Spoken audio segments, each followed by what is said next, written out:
ครับวันนี้เรามาสิกขาภาษาล้านนากันต่อนะครับ ด้วยการอ่านจากข่าวหงหินที่เพิ่นเขียนมาเมื่อประมาณ250 ปีที่ผ่านลงมานะครับเห็นไหมโดยการเปิ้นคัดลอกมาจากใบลานนะครับมาลงปรับษาสมัยเมื่อ250 ปีที่แล้วนะครับ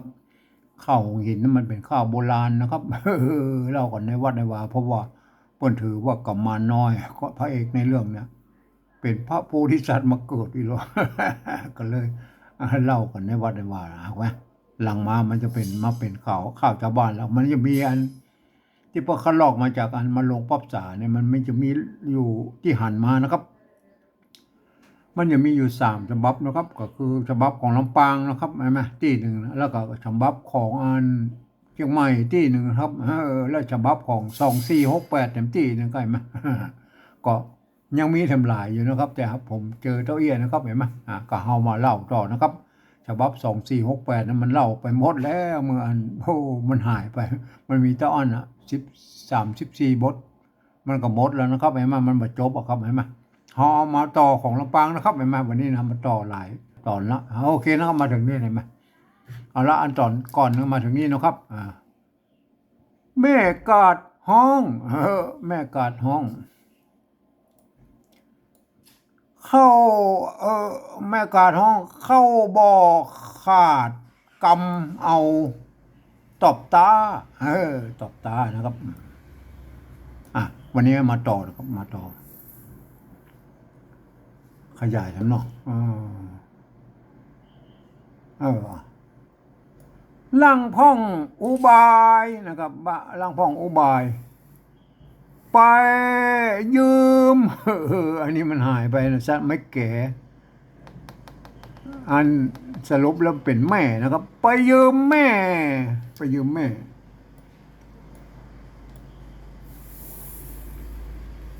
ไปยืมแม่แม่กาไอ้มันมีกาตัวนี้มา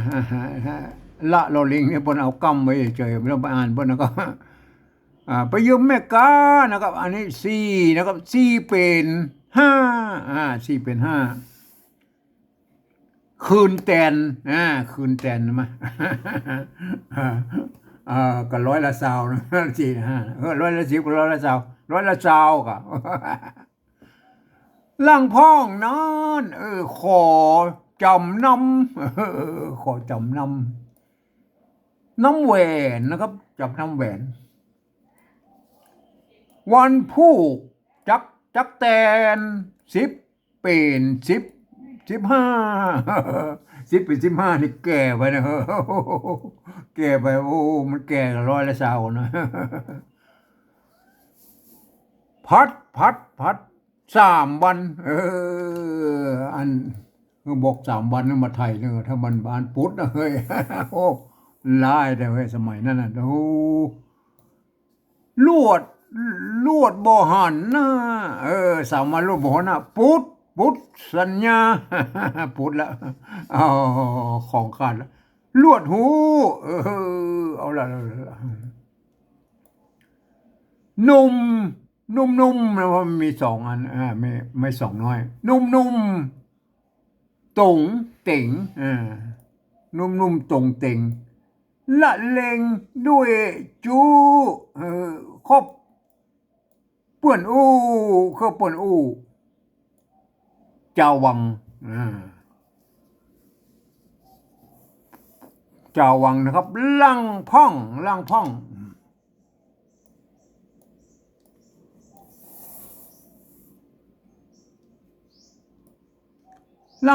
นั้นนะครับลังพ่องนั้นพอเล่นอันนี้ขัวหนัง อันนี้ขอแก้ไปหน่อยนะมันขัวเล่น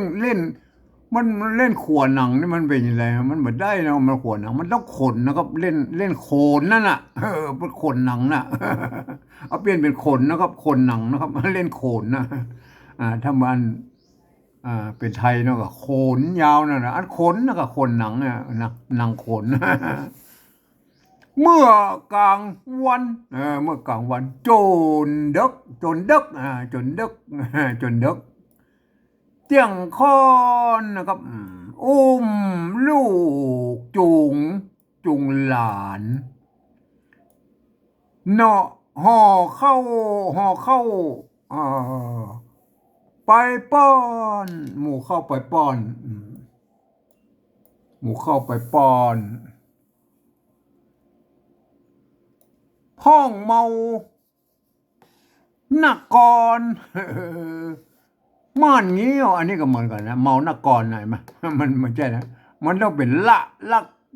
ละครอันนครอ่ะมันนครไม่ใช่นะกันนครม่านเงี้ยวผมขอแก้เนาะเป็นละครนะก็มาพ้องเมาละครม่านเงี้ยวไอ้แม่มีละครพม่าละครเงี้ยวคือไทยใหญ่แม่เนี่ยมันเป็นละครนะมันนครม่านเงี้ยวมันไปใจมันจะไปถึงปูนะครับเห็นไหมเพิ่นเอามาแสดงม่านเงี้ยวเป็นละครนะครับขอเปลี่ยนนะครับ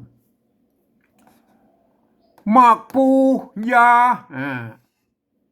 ปอบอหนาปอบอหนาเกี้ยวเพราะมันมัวก็ดูก็อย่างมันรู้มาปูยามันบักเกี้ยวบักอย่างก็อย่างโอเคแล้วเมา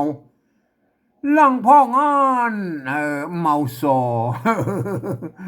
มีสปะมีแบบซอไปมั้ยเมาซอเงินหวินเงินหวินคอดเงินหวินคอดเงินหวินถ้าอย่างหมอกกันหมอกสตังค์2 สตังค์เนี่ยก็เงินหวินนะมาคอดไว้นะครับเพื่อจ้างซอขอมันเปิ้นมันจ้างซอขอมาสมัยโน้นนะ300-400 ปีนะจ้างซอยมามันชอบขอตังค์นะอันนี้อันหอหอหอมนเทียนก็ตัวตะละหงนี่อ่านเป็นตัวทอนะครับมนเทียนก็อ่านเป็นตัวทอนะครับมนเทียนคุ้มวังเจื้องเงาคุ้มวังเจื้องเงาข้าปัญจาจนประชาชนนั่นแหละข้าปัญจาจนหัวเมืองออกเข้าหัวเมืองออกเข้าเหมือนแมงไม้เมาหมดมันมากันอด7 วัน 7 คืนมีงาน7 วัน 7 คืนหมดเด้อกว่าจักได้ฮดได้ฮดพิเศษเห็นไหมกว่าจะทำพิธีรดน้ำลงสงฆ์กว่าจักได้ฮดนะครับพิเศษเจ้าโปทันเอากระหมาน้อยพิเศษกันถ้าอยากได้เป็นราชาพิเศษเจ้าโปทันสนุกม่วนพร้อมนะครับสนุกม่วนพร้อมถึงม่วนถึงสนุกตรงกันแอวเล่นกินสันเนี่ยแล้วกินสันมันเป็นอะไรสันนะกินสันฉันนั่นน่ะแปลว่าฉันก็แปลว่ากินนะสันกินสันแล้วก็กินสันตึงกินตึงสันเหมือนกันหมดแล้วก็กินนะสารพันอันนี้เพิ่งเขียนเป็นสารพันใช่ไหมบางที่เพิ่งเป็นสารพันไม่ใช่สารพันสารพันสารพันหากมีพร้อมเสียงมีกูสิ่งกูอย่างนะสารพันนะสารพันนะสารพันกันถึงวันดีหมดใส่ปอดเกี้ยงจักพี่เอาละถึงวันดีแล้วพี่เสกองค์ลูกฮักจักแต่งตัวให้สมพระพักมง กุฎมงกุฎมงกุฎแก้วจินดาทำลงมันมาปนมาเขียนเป็นธรรมลงเนาะเอามะซ้อนมะเป็นธรรมลงนะครับทำลงฮัดทำลงฮัดสอดพระหัตถาอันนี้ตัวละทะซ้อนตัวละทะอ่านว่าหัตอันนี้ตัวล่างนี่อ่านว่าถาสอดผ้าหัตถานะครับสอดผ้าหัตถา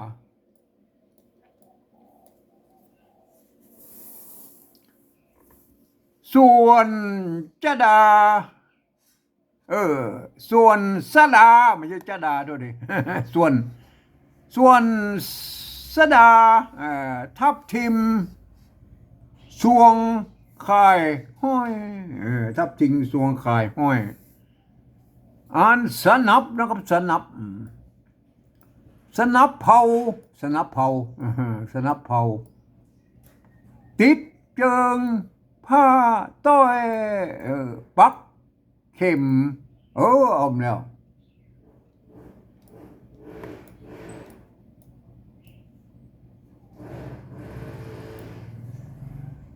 ปักเข็ม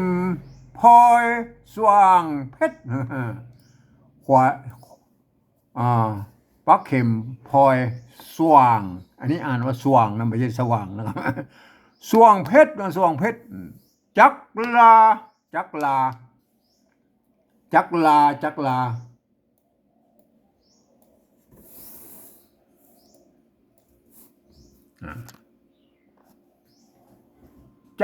จักลาบาดขาปักเลื่อมปักเลื่อมมันน่าจะเป็นปักเลื่อมนะครับปักเลื่อมซ้อนเพชรมันน่าจะปักเลื่อมซ้อนเพชรปักเลื่อมซ้อนเพชร วิเศษเที่ยงโสภาอินทนูอินทนูสิทธิ์อินทนูสิทธิ์ติดพระองศาบานพับเอาหน้าต่อไปแล้วก็บานพับ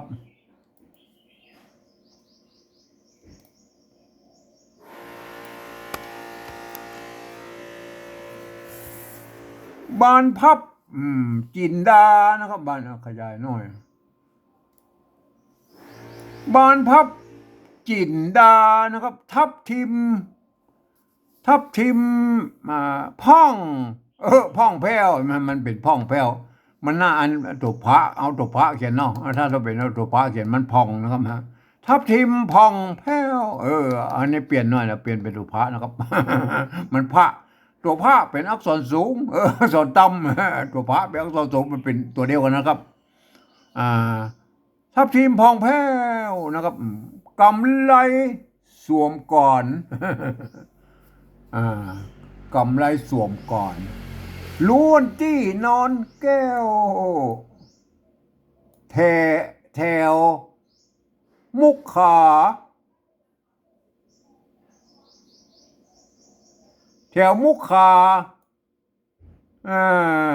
มันเป็นแถวมุกขาเรียบร้อยเรียบร้อยมันไม่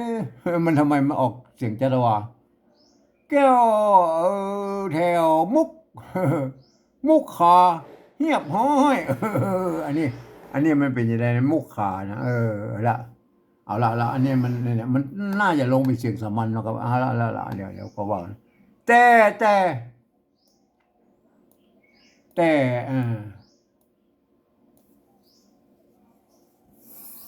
แต่ของแป้งลาจาบออันนี้บ่อน้อย มันต้องเป็นบ่อน้อยนะครับลากาบ่อน้อยนะครับเปลี่ยนเป็นตัวหน้านะครับมันเป็นตัวหน้ามันน้อยนะครับเป็นตัวหน้าน้อยนะลากาบ่อน้อยนับโกดตื้อขัวทงขัวทงอันนี้มันขัวทงนั้นอันนี้เนี่ยตัวหน้านะ ตัวนี้ณกับหน้านี่อ่านวันนันนะครับมันเหมือนจะมีเป็นบาลีเนาะเขียนเป็นแบบบาลีก็เหมือนไม่มีไม้พัดอยู่ตรงบน ไม่ชัดละอ่านตัวละนี่อันตัวละนี่อ่านตัวเป็นตัวของมันเป็นตะนะครับเห็นไหมตัวตะนันตะกดนะครับกดเห็นไหมนันตะโกดนะครับโกดเห็นไหมมันความจริงมันต้องเป็นเสียงตีนะครับนันตะกดนะครับกดนันตะกดต้องอ่านเป็นเสียงตีนะครับเห็นไหมเวทเขียนเวทเขียนป้าจงเวทเขียนป้าจงคัดเอวองค์คัดเอวองค์กลมงามกลมนั่นน่ะกลมงามกลมงาม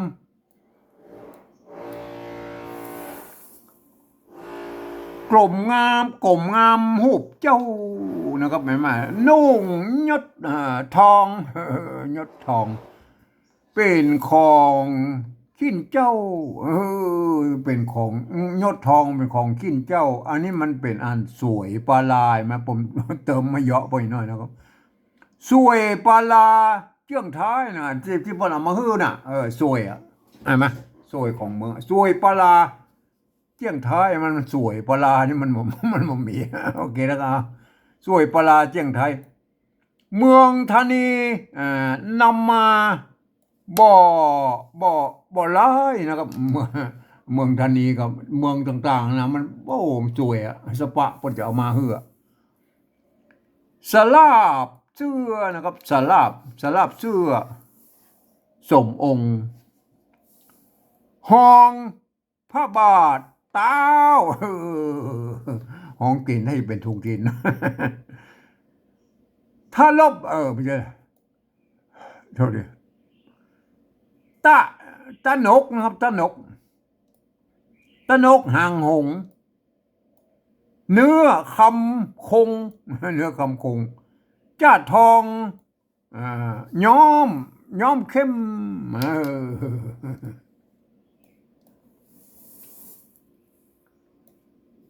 พระดับนะครับตัวพระละองค์นี่อ่านเป็นตัวพระนะครับพระดับแล้วก็พระดับแต่งองค์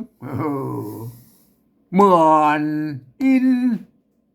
ตัวต้านี่มันไม่ได้มาออกเสียงไม่ได้ละเพราะว่าปนมีตัวละห้ามเนี่ยอินเฉยๆนะครับเหมือนอินลงแต้มเหมือนอินลงแต้มงามวิไลเลิศล้ำเห็นไหมเลิศล้ำแล้ว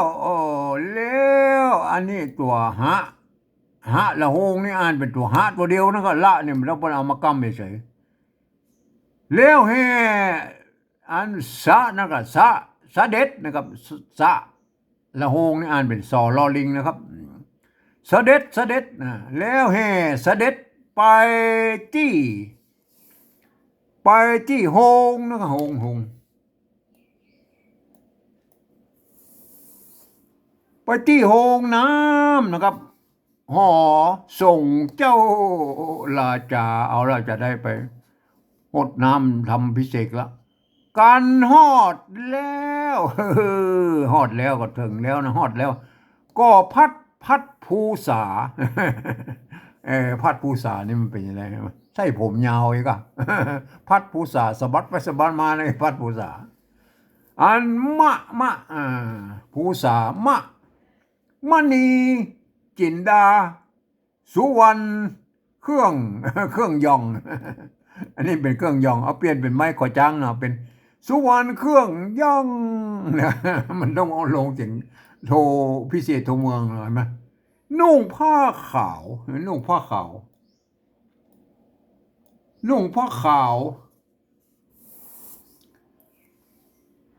ขึ้นนั่งบนห้องพุทธพองงามเลิศล้าแม่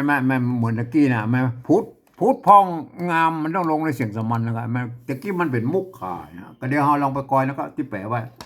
เอาละเอาที่แปะไว้นะครับอ่านไปแล้วก็ถ้ามันอย่างใดก็เฮาก้อยไปแก้เอานะครับเอาละโอเคจิ้มน้ำเลยนะครับ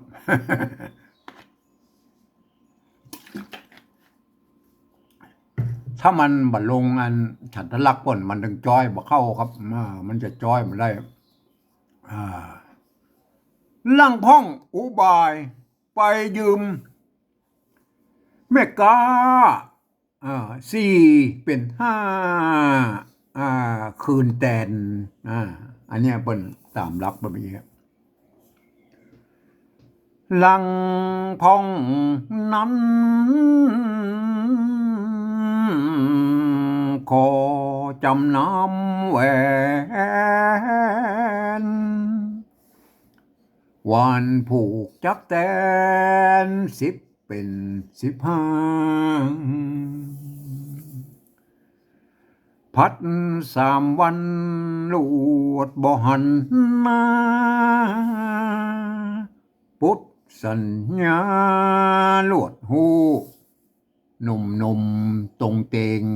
ละเล็งด้วยจูคบเปิ้นเจ้าวังลังพองนั้นพอเล่นคนนางเมื่อกลางวันจนดึกเตียงคอนลูกจูงหลานห่อเขาไปป้อนพ้องเมาละครม่านเงี้ยวหมากปูยาปอบ่นาเกี้ยวลังพ่องอันเมาซ้อเงินวินขอดไว้เพื่อจังสอขอห่อมนเทียนคุ้มวังเจืองเงา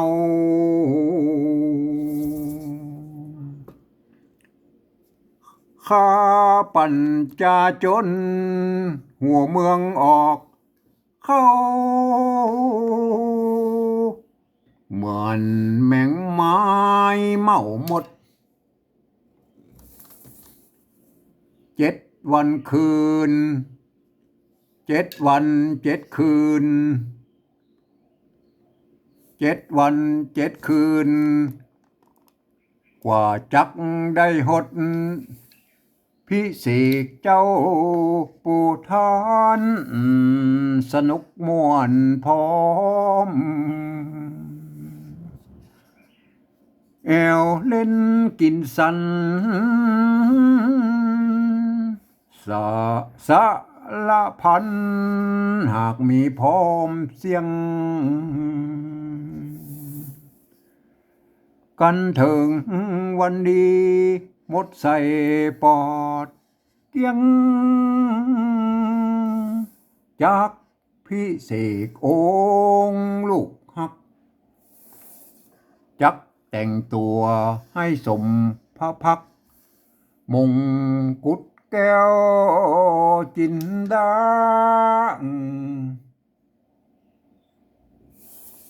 ทำลงหัดสอดพระหัตถาส่วนสดาทับทิมสวงขวงห้อยสนับเผาติดจึงผ้าต้อยปากเข็มพลอยสว่างเพชรจักราบาดขาปักเลื่อมสอนเพชรวิเศษเสียงโสภาอินทนูสิทธิ์ติดพระองค์สาบานพับจินดาทับทิมผ่องแผ้ว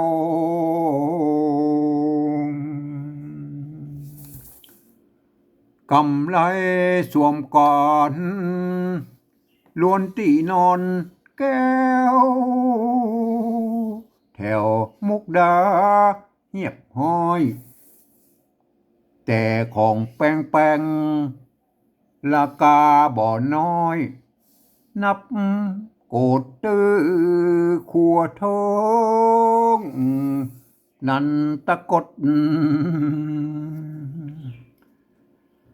แวดเขียนประจูงขาดแอวองกลมงามหูบเจ้า